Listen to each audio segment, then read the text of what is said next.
Samantala, patuloy na palalawigin ng Department of Agriculture at Sugar Regulatory Administration ang import freeze sa mga asukal hanggang sa katapusan ng 2026. Layo nito na protektahan ang mga lokal na producer ng asukal.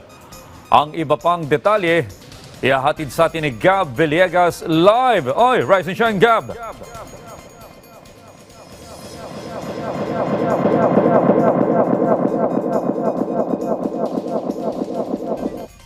Ang Pilipinas na nasa 100,000 metrikong tonelada na raw sugar patungo sa Estados Unidos.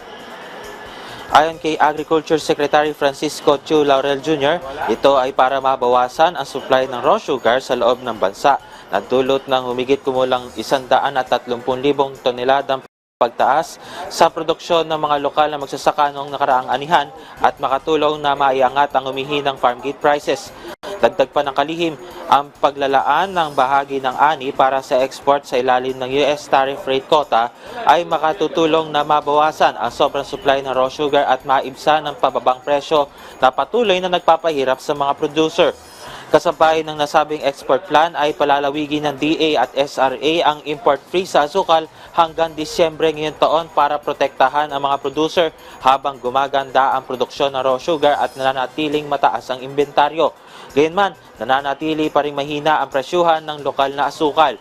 Sinabi naman ni Sugar Regulatory Administrator Pablo Luis Ascona na ang pag-aproba sa export ay sumasalamin sa malaking pagtaas ng produksyon ngayong crop year at isang napapanahong hakbang para mabalanse ang supply at demand. Sinabi rin ni Ascona na halos dumoble na ang importasyon pagdating sa artificial sweeteners at iba pang substitute sa asukal na katumbas ng humigit kumulang 250,000 tonelada na raw sugar.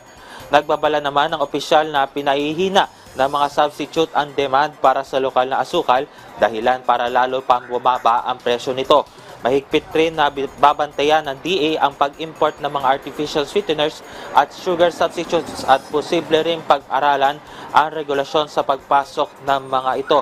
Audrey, nakakwentuhan natin yung ilan sa mga manininda dito sa Kamuning Market at ayon sa kanila ay nanatili pa rin stable yung presyo ng asukal nitong nagdahang holiday season at batay doon sa kanilang price monitoring as of yesterday ay aabot sa 88 pesos ang kada kilo ng refined sugar habang 80 pesos naman ang kada kilo netong raw sugar. At yan muna ang update mula rito sa Kamuning Market sa Quezon City. Balik si Audrey. Maraming salamat, Gab Villegas.